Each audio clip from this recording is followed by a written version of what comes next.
community, we realize that a community is only viable when all members contribute and have a voice. To embrace all classes of people, respect all cultures, races, and religions, it gives us an advantage not only in our career pursuits, but more importantly, to live productive, fruitful lives. I would be remiss if I did not use the platform to encourage you to take an active role in the mission of diversity and inclusion. As president of our university's multicultural organization, FEED, which stands for Fusing, Empowering, and Embracing Diversity, you have an open invitation to join us on this journey to actively promote a comfortable, open environment for all students.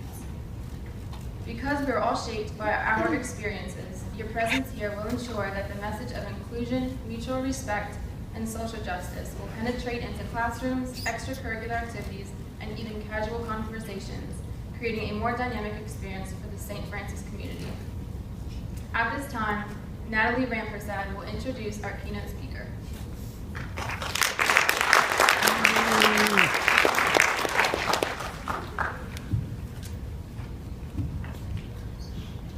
Firstly, I'd like to thank all of you guys for coming out to our first CES for this semester. And I'd like to thank the people in charge of making this event possible, H.A. Anderson and Mrs. Lynn Banks. You guys did an amazing job in getting Dr. Archer here.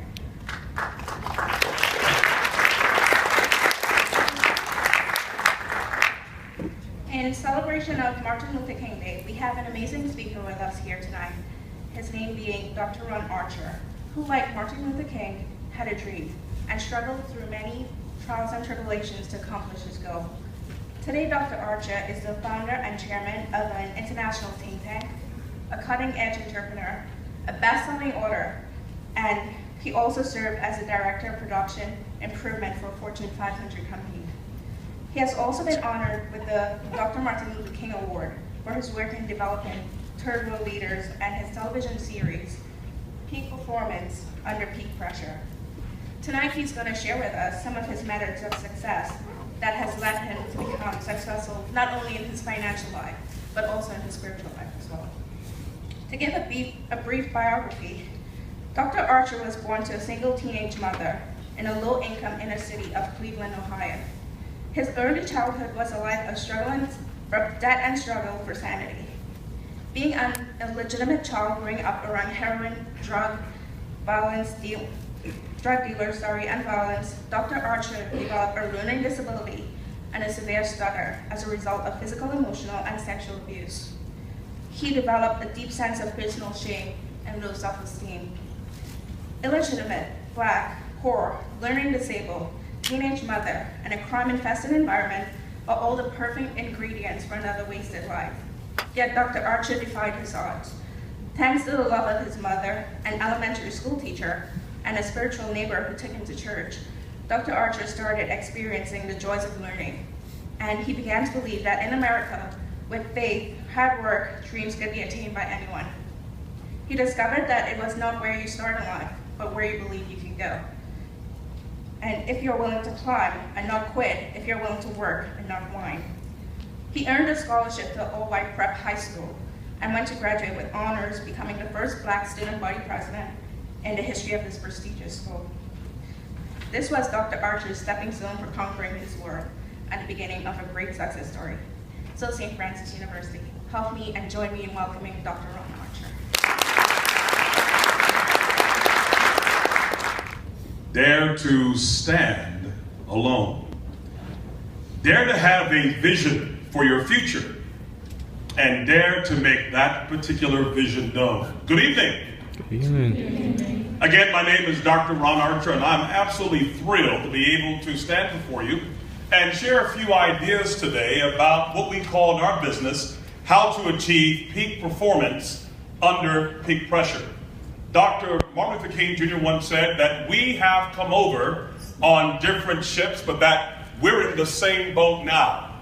We either learn to work together as friends or perish as fools, for a high tide can raise all of our ships.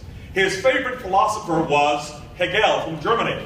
And Hegel said these words. He said that truth is not found in a thesis, nor is truth found in the antithesis, but that truth is found in the emergent synthesis that reconciles the two extremes. And And what that means for us today in the 21st century, it means that none of us can be greater or smarter than all of us. The days of organizations being able to divide the community into the heads and the hands and the thinkers and the doers is coming to an end. Why? Because if my organization can collectively outthink yours, eventually I'm going to collectively whoop yours. Just a matter of time. So we want to be able to stress the difference today between casual involvement with a dream and personal commitment with a dream. You see, my friends, casual involvement and personal commitment are very similar to ham and eggs. Well, that's a strange analogy. How so? Well, with ham and eggs, the chicken was casually involved. The pig was personally committed. One who could lay and walk away, and one was there to stay. So what does it take to turn a dream into reality, an idea into something that can go from orthodoxy to orthopraxy? To be able to pull victory out of the jaws of defeat and to understand that the person on top of the mountain did not fall there, and that incremental improvement is better than postponed perfection. Dr. King died at 39, but look at what he accomplished in the years that he was alive. A Nobel Prize winner, a best-selling author, an agent of change, not a victim of change, a man that led with love and veracity, who understood the power of pedantic nomenclature, intellectual academic jargon, combined with the power of love and forgiveness, and to create a movement that was so great people said, who cares if the horse is blind? Load the wagon. We can make it. Let's get in the rowboat. Let's chase Shamu and bring the tartar sauce with you. We're going to have lunch today. He was indeed an agent of change. But the key issue today and how we build community, as Dr. King would always talk about, was how well do we listen? How well do we listen to one another, to our colleagues and friends, to our parents? That separates the winners from the whiners, the climbers from the quitters, and the contenders from the pretenders, is the capability to listen adroitly. So I'm going to give you a test I give my NFL clients. I work with the Pittsburgh Steelers and with their staff and players. The Cleveland Browns need a lot of help in all their work, and various teams that need to learn how to become what are called agents of change. If you will, please either take out your tablet or your phone or a piece of paper, whatever you got to work with, and number that particular item from 1 to 7 vertically. So either a tablet or your cell phone or something to write with and write on. I want to be able to test your listening acumen. How adroitly, how clearly, how succinctly do you listen to separate fact from fiction and myth from reality? It is the most important quality today in being able to become an agent of change and becoming successful in business or life. How well can you find the opportunities in the crisis, the solution in the quagmire, the challenges in the opportunities? So, 1 to 7 vertically. I'm going to ask you a series of questions. I'm going to ask them only once. So please listen as carefully as you possibly can and either type or write what you think is the correct answer. Number 7, after the 1 through 6, will not be a question. It is going to be an old cliche that I'm going to dress up in pedantic nomenclature and intellectual academic jargon, try to confuse you, but being dynamic paradigm pioneers, you'll know exactly what I'm saying, and you write it down with great acumen and great clarity. So let's begin, please. Number 1, a man builds an ordinary house with 4 sides. Each side has a southern exposure. A bear comes to the door and rings the doorbell. What color is the bear, and why is the bear that color? You have 3 seconds. 1001, 1002, 1003. How well do you listen? Number 2, you're in a dark, damp cave with only one match. You have a kerosene lamp, an oil lantern, and a wood-burning stove. Which do you like first to achieve maximum heat? Number 2, write something down. 1001, 1002, 1003. Number 3, how many animals of each species did Moses take aboard the ark before the great flood? Pretty simple question, pretty simple answer. Number 3, 3 seconds. 1001, 1002, 1003. Number 4, is there any federal law against a man marrying his widowed sister? Number 4, how well do you listen? The most important quality in leadership in the 21st century. Number 5, an archaeologist claims that she's dug up a coin that is clearly dated 46 BC. Why is this person not telling the truth? Number 5, how well do you listen? To separate fact from fiction and myth from reality. Number 6, it is Independence Day in the United States. People having barbecues at the beaches, fireworks going off in the air, and the question arises, is there a 4th of July over in England? Pretty simple question, pretty simple answer. Number 6.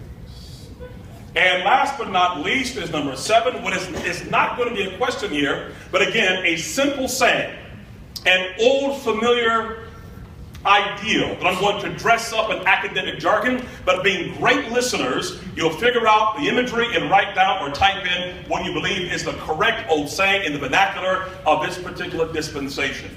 Number 7, a feathered vertebrae enclosed in the grasping organ has an estimated worth that is higher than duo encapsulated in the branch shrub. I will say it again once more. A feathered vertebrae enclosed in the grasping organ has an estimated worth that is higher than duo encapsulated in the branched shrub. What is that old saying you've heard 1,000 times before, but just has been dressed up in pedantic language to try to confuse your cerebellum and your reticular activating system? All right, look at your papers or your tablets or your phones again. Look for accuracy and quality and absolute lucid understanding of these principles. And if you will, please, because we're such a family here and we're such a community of thought, would you please exchange your phones or papers or with a neighbor so we can see how you did? Called the old honor system. It's definitely brown. Because it's facing south.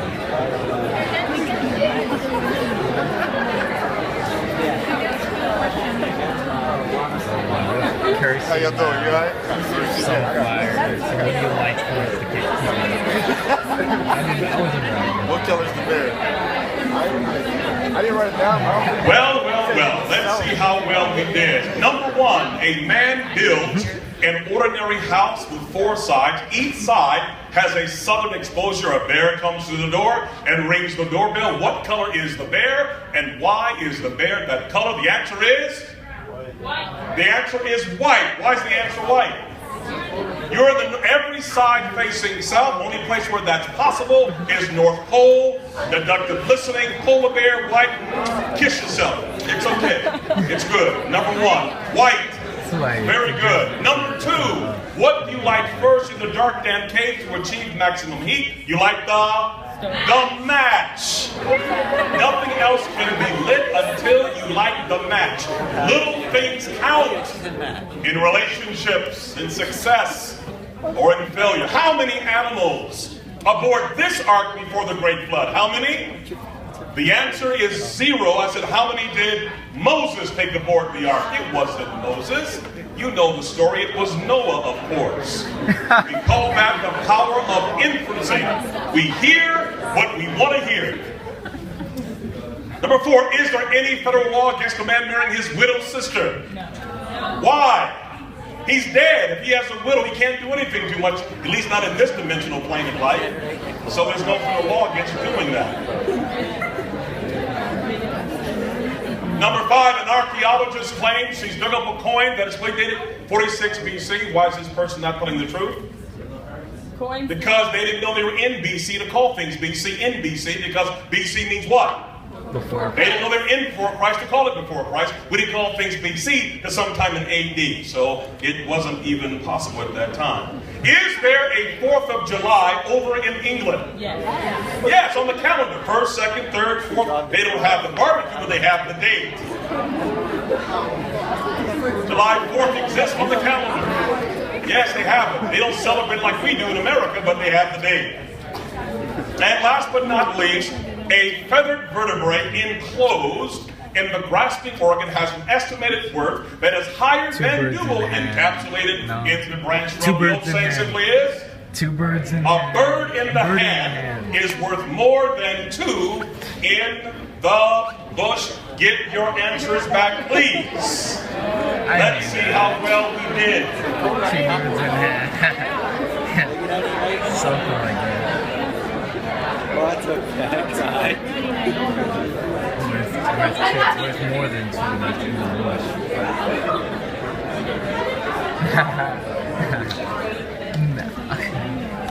All right, I'm gonna give some prizes away. How many got all 7 correct? Would you please stand? Anybody with 7? Anybody with 7? Lucky number 7. 7 in heaven. Anybody with 7? Okay, that happens sometimes. How many got just 6 right? 6. Would you please stand? Anybody with 6? One. We have 1 back there. Stand up. Stand up. Let's see your greatness. Give her a hand. Woo! And we have them over here. Very good. I got some. We did NFL coaching clinics on leadership and wealth creation. We'll make sure to give you some DVDs on that before you leave today for you to have. And that will help you a great deal. How many got 5 right? Raise your hand. 5. I'm going to give you what is called the National Football League of Wimbledon. And how many will never tell? Future Senator Congressman. Very good. Outstanding. Very good. Very good. Very good. All right. Now, beyond listening, the other key issue is being able to get out of your comfort zone, and we call it TTP, meaning you got to talk to people. The reason that wealth is created in the 21st century is when you take opposite ideals, paradoxical, didactic, yin-yang, opposite concepts, and blend them together, allows you to have an explosive reality. Most partnerships with Microsoft or Apple Computer, you have people that think differently, look differently, but they're able to blend the opposites to create new wealth in the 21st century. But you got to talk to people. You got to get beyond your comfort zone. You have to avoid what is called the vulnerability of sameness that happened to the Irish in the potato famine. They bred out all the differences in their potatoes to get the best yield to feed their family, which was fine. Sameness is great when all the conditions remain the same.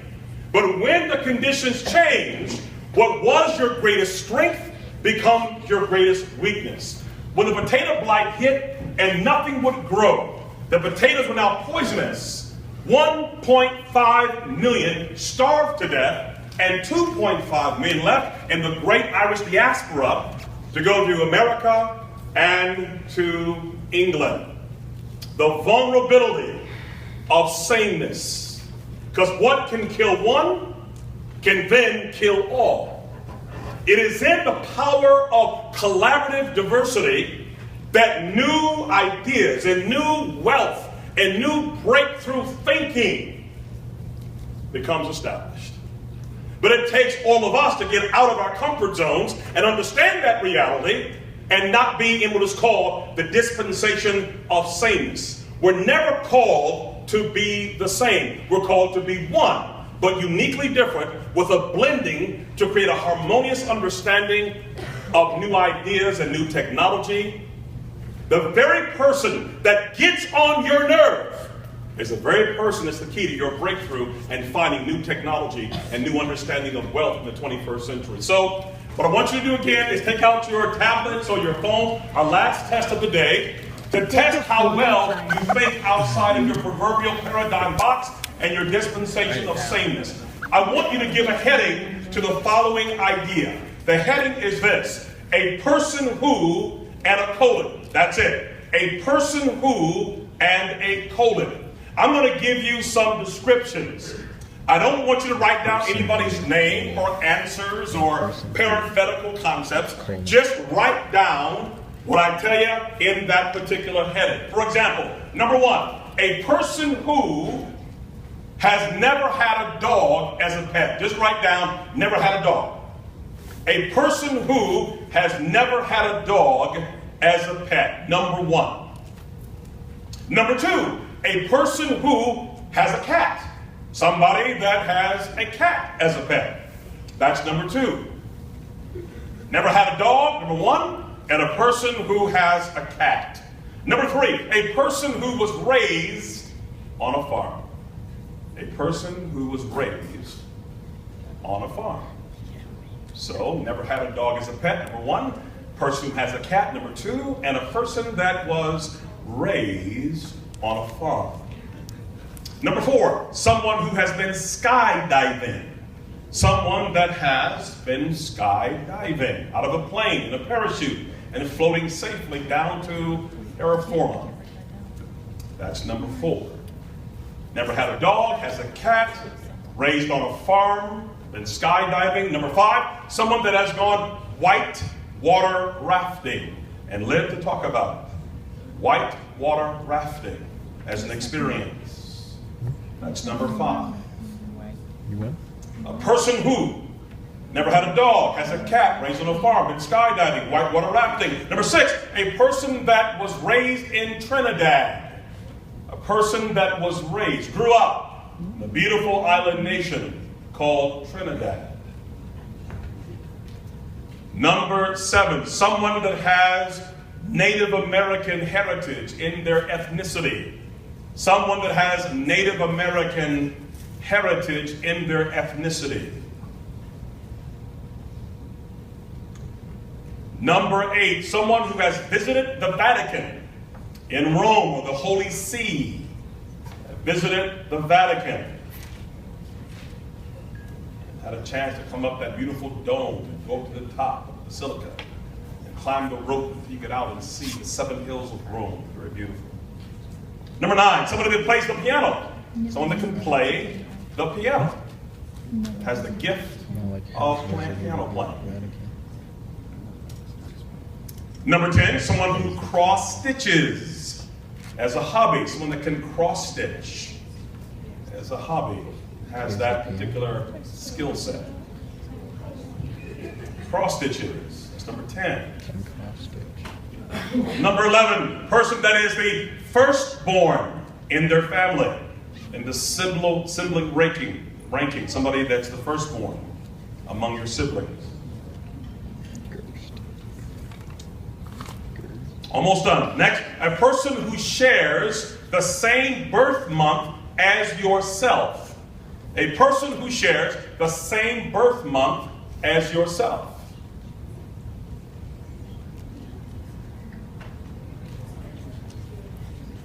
Next, a person who sings in a choir.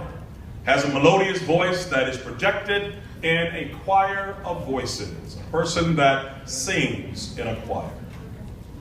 A few more, we're done. A person that owns a longer burger basket. Just like it sounds, longer burger. Somebody that owns a longer, if you have one, you know what it is. A longer burger basket.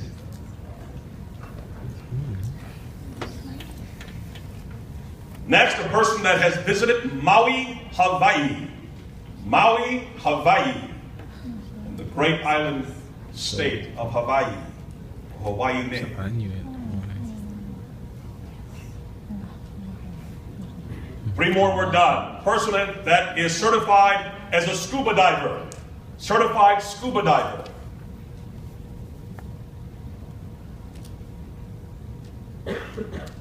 Two more, a person that has gone on an African safari. An African safari.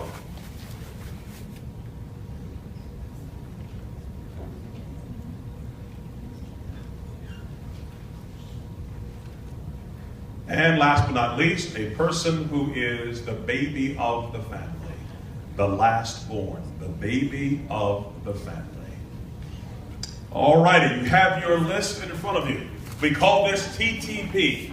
The ability to talk to people, and if that doesn't work, TTNP, talk to more people. We have more prizes to give out, but this is the assignment. What you must do is talk to people in this room and find out who matches that particular description. But here's the catch. Once somebody agrees to get on your list, they cannot get on your list only for one item. They can't be there for 2 or 3 or 4. And the person that gets it done first, the first 5, will win some prizes from the Dunamis Institute. The first then, please, everybody stand up. Stand up. Stand for something or fall for anything. Talk to people and get your thing done. Talk to people.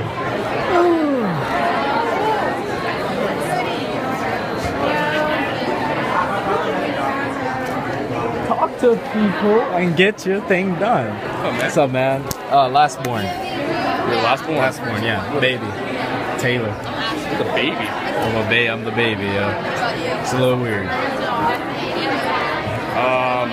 Oh, yes, he said only one item. Yeah, then I asked you. Oh, no, I didn't write anything down. My bad. Nicole, you have a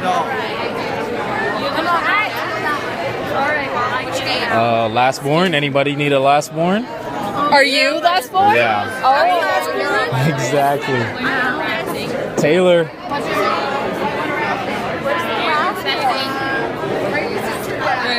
Anyone here? I thought that was baby of the family. Baby of the family, Yeah, the last person.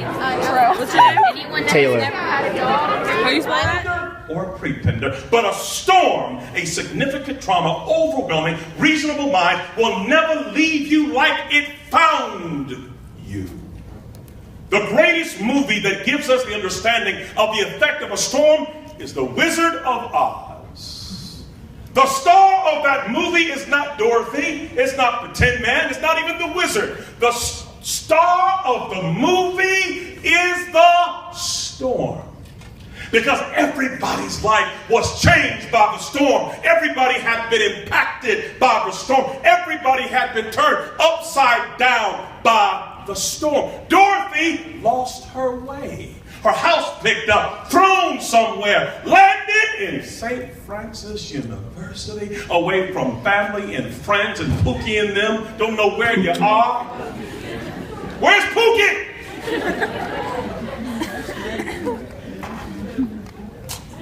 She even said to her dog, "This is not Kansas, Toto. We call it being OD, out there." Where are you? Out there. I don't know nobody. Nobody looks like me, talks like me, eats like me, dances like me. Nobody's like me. Dorothy lost her way. The Tin Man storm was so horrific, he lost his mind. He told Dorothy, "I don't have a brain. I've been so traumatized, beat down. I've been so rejected. I have failed so many times. I thought I passed the test. I didn't. I cleared a major. I can't finish it. I'm having financial problems. I've lost my mind." The Scarecrow said, "I can't think anymore. I feel like a blind man in a dark room chasing black cats who simply are not there. I've lost my mind." Coup for Cocoa Puffs. Coup for Cocoa Puffs.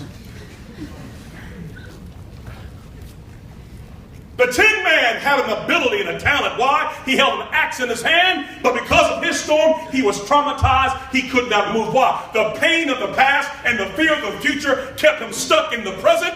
He couldn't move. He was traumatized. He was stagnant. He was in a rut. He couldn't swing the axe. He lost his heart. He lost his first love. He lost his passion. He lost his tenacity and veracity for life. He lost his will. He was stuck. And if it wasn't for Dorothy, if it wasn't for the Scarecrow coming by and offering him what has been through antiquity, through time, some oil, which means love and empathy, he began to move again. He couldn't do it by himself. But people who are different from him, this girl from Kansas, this brain-dead Scarecrow, gave me what I needed. And then, of course, the king of the jungle lost his swag, scared of his own shadow, trying to fake it till he could make it. He lost his mojo, his swag was gone. You come here, you think you're somebody in high school, you did all that, and now you come to a new place, you get knocked down by challenges. Your storm hits you. Don't like the roommate, don't like the food, something went wrong, bad professor, nobody, cats and dogs, married. You lose your swag. What they could not do individually, when they got together, they could do collectively. They went and saw the wizard and they demanded what was rightfully theirs already. How have you survived your storms? Because here's the fact of life, my friends. A storm is either right with you now, just leaving, or on its way. Storms are inevitable. You can't avoid them. You can't sneak away from them. You can't hide from them. They're going to find you. And your ability to be able to adjust, adapt, and overcome, how do you do it? What's the secret? You have got to face it head on. There's two laws in nature that are very powerful. The law of gravity. It keeps you tied to the ground. It keeps you stuck. It keeps you on terraform. But then there's a greater law called the law of aerodynamics, where a 5-ton plane can actually get off the ground. Why? Because it goes right into the storm. A plane must face its wind in order to rise above it.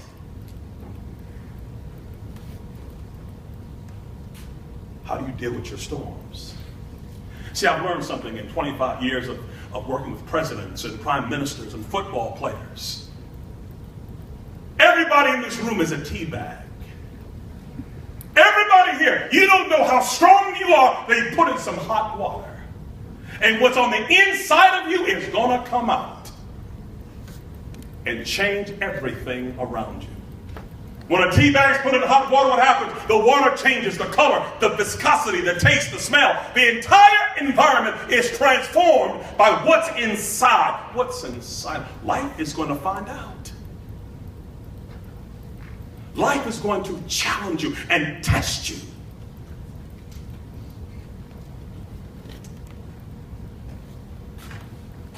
And life will ask you a question.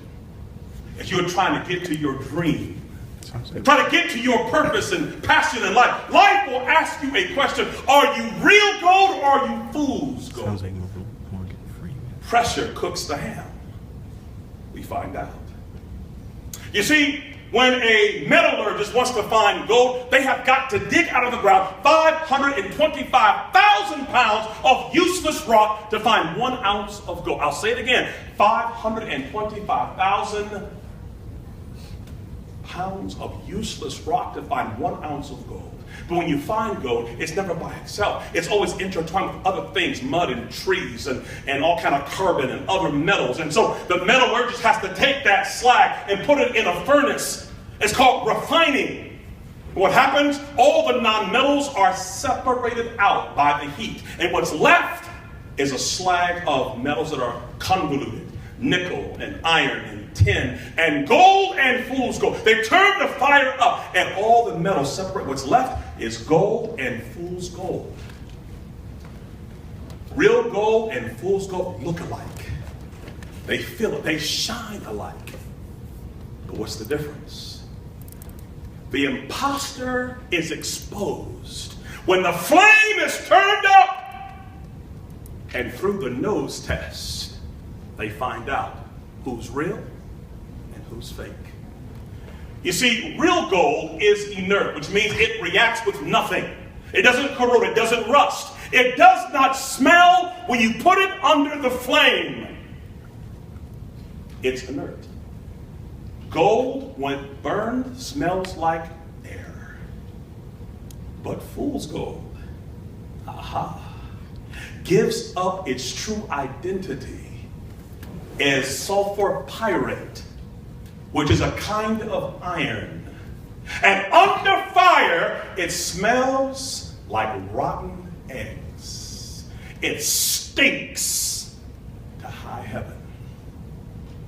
And the question becomes, in your storm, under your flame, through your adversity, do you smell like real gold or do you smell like rotten eggs? What comes out of your mouth under adversity? Who do you blame? Who are you still mad at? Who haven't you forgiven? Who are you still pointing a finger at? Mama, daddy, cousin, uncle, Pookie. Who are you still angry with? Who do you still blame? What comes out of your mouth when you don't get your way?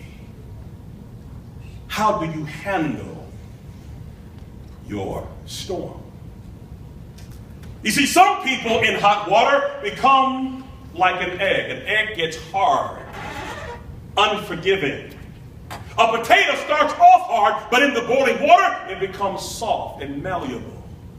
What made Dr. King amazing? What made this man a legend? What made this man an agent of change and not a victim of change? He went through so many storms, and he came out better and not bitter. He learned to love and forgive. He learned to become a storm survivor.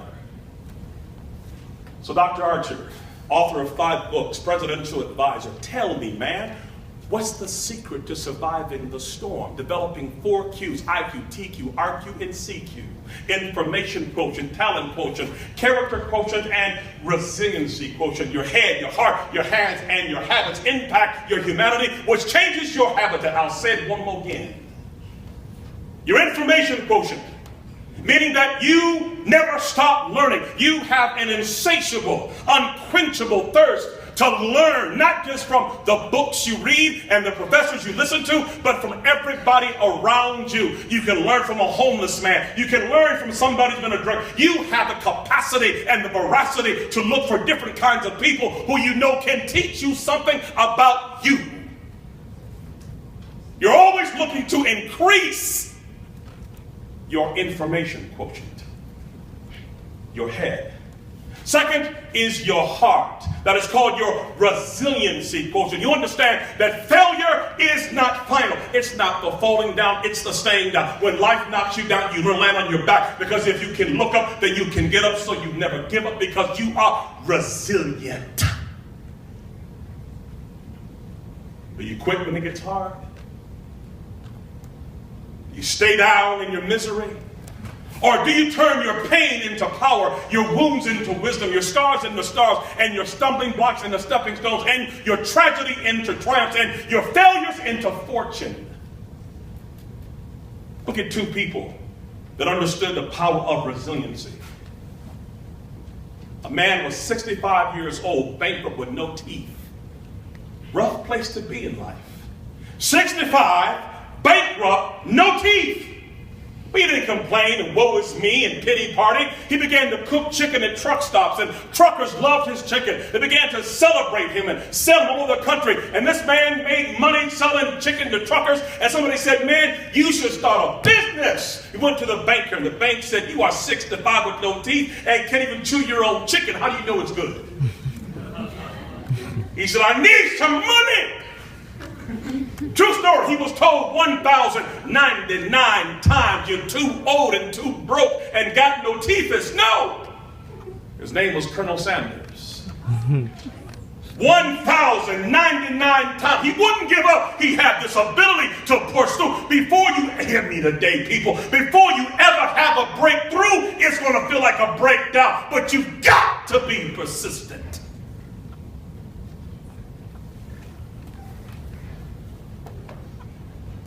How about Stephen Jobs? Founded this great company that you are holding right now. All his creative genius. The company that he founded fired him. Apple Computer said, see ya, don't want to be ya. Can you imagine how it would feel to found a company in your garage, build it into something, and the board of directors tell you you're tyrannical, you've got to go and show him. What would you do? Who would you blame? Would you lose your mind? Would you blame everybody? Instead, he got creative, and he took his stock earnings and he bought a company called Pixar. a little struggling animated computerized company that wasn't going anywhere until he got involved with it, put his money and his idea and his genius, and created this little movie that changed the entire movie industry called Toy Story, where an entire movie was made through computer animation and changed Hollywood. He turned his pain into power. He turned his fame into fortune. But that wasn't enough. He said, I got enough money now. I'm coming back. Apple was selling at $6 a share. At its height, $425 a share. Do the math. He came back. He said, okay, I've changed the computer industry. I've changed the movie industry. How about we change the phone industry? Something called the iPhone. Make the phone personal, make it tactile, make it really relational. He turned something that was stiff and stoic into your friend. Then he said, how about something that will be bigger than a phone and yet productive? Do something called the what? The iPad. The fastest selling technological device in the world. Selling 10,000 a minute when it came out. He changed the computer industry. He changed the phone industry. He changed the movie industry. He changed the technological industry. And pretty soon, they're going to change the watch industry. How do you survive your storm? That's called resiliency. Failure is never final. IQ, RQ, TQ, what's your talent? There's only 3 talents in the world. Either it's interpersonal, technological, or administrative. What's your skill? Find it, get it when you fit it, and grow it. People will pay you to master what you do best. What's your calling? What's your gift? What's your passion?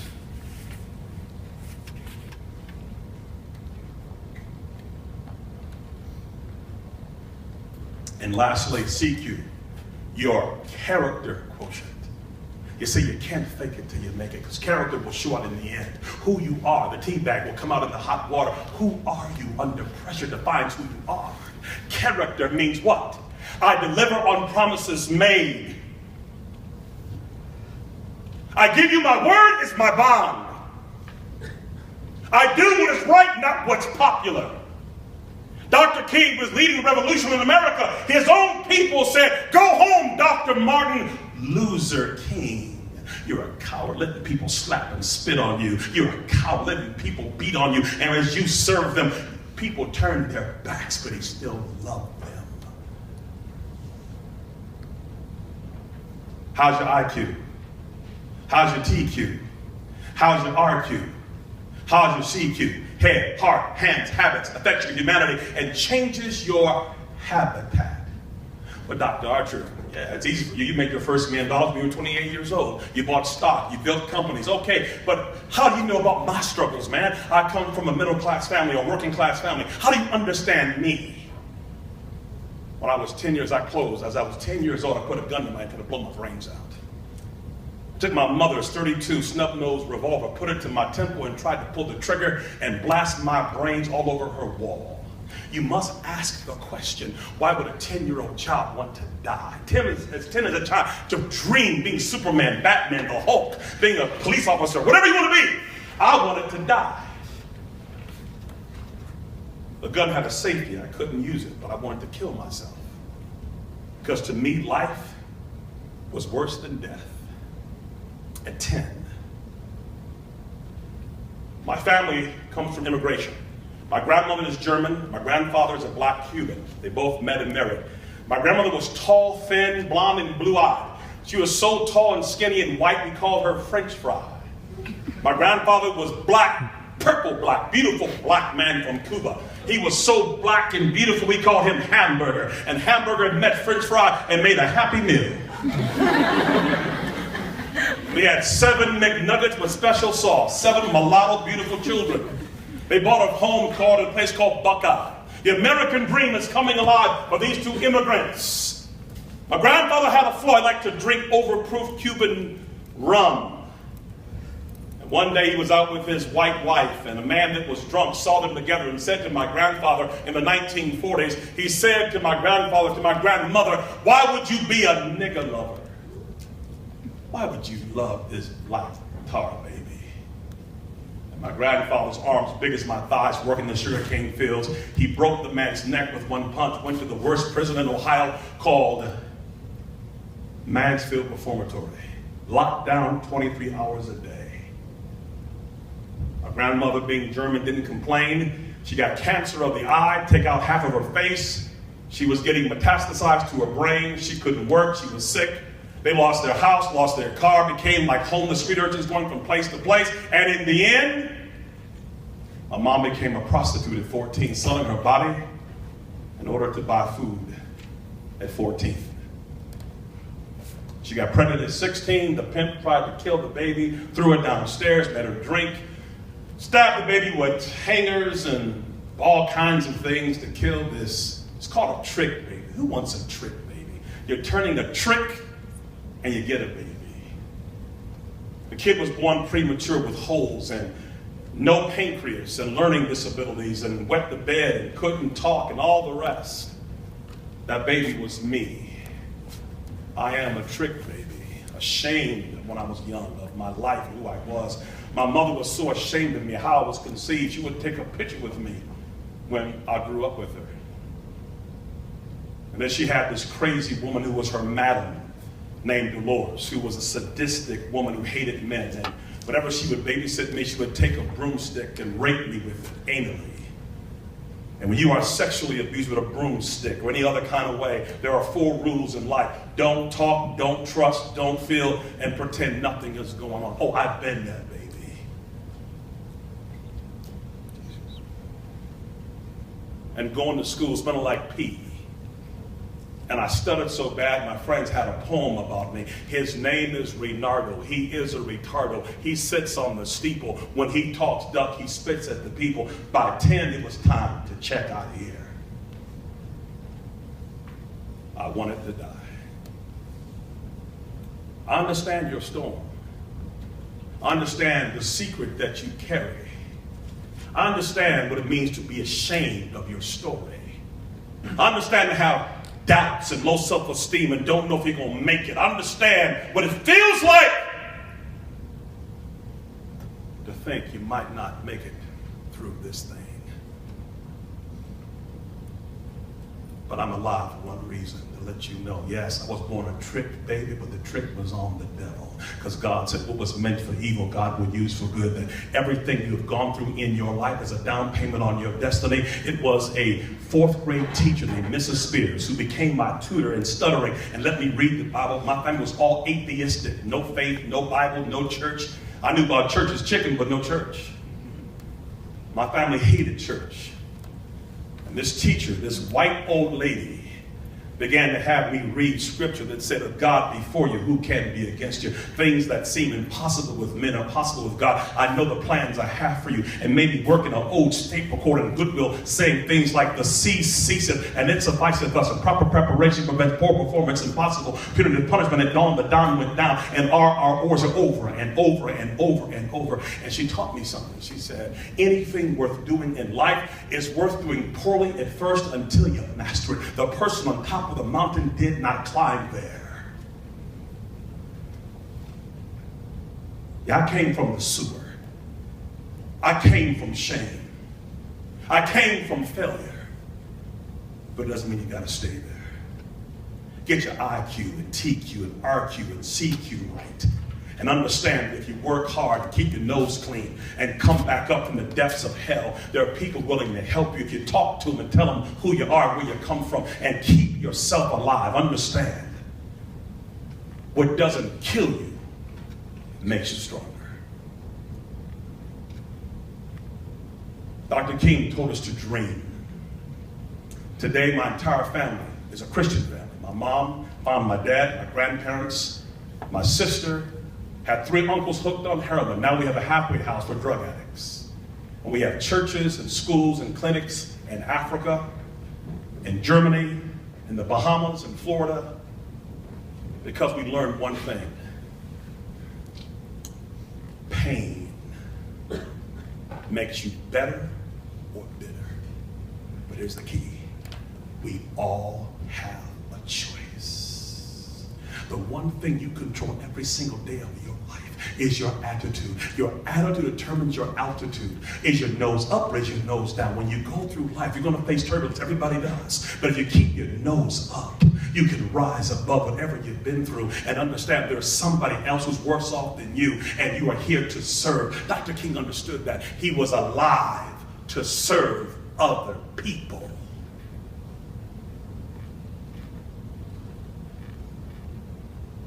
The last thing I beg you to do is this: mentor somebody. In my research, I've learned one thing. That's what happened to me.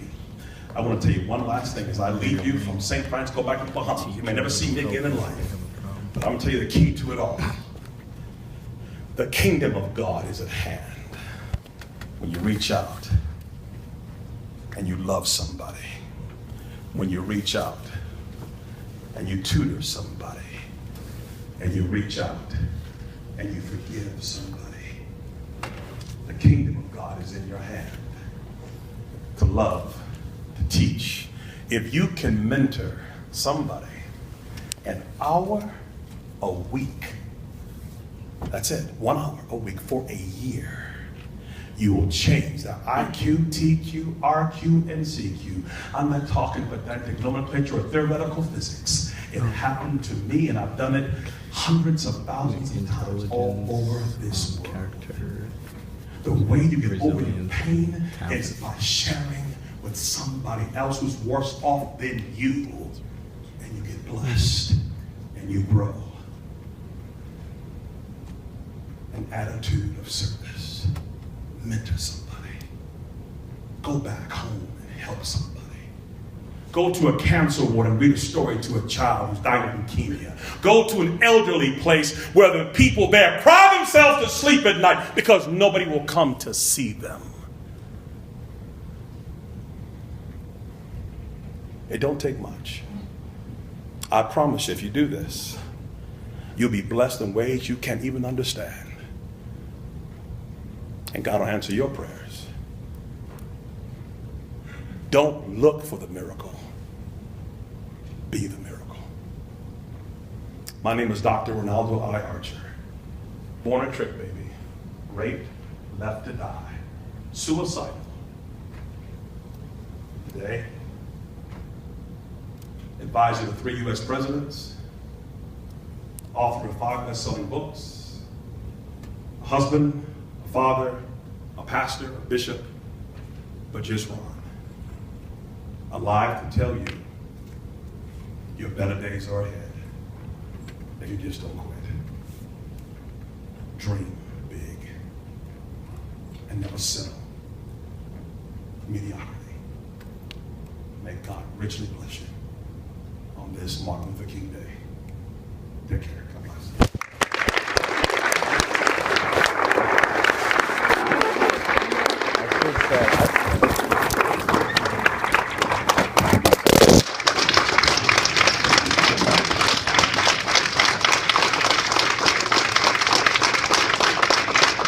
Bless you, thank you. If there are any questions, feel free.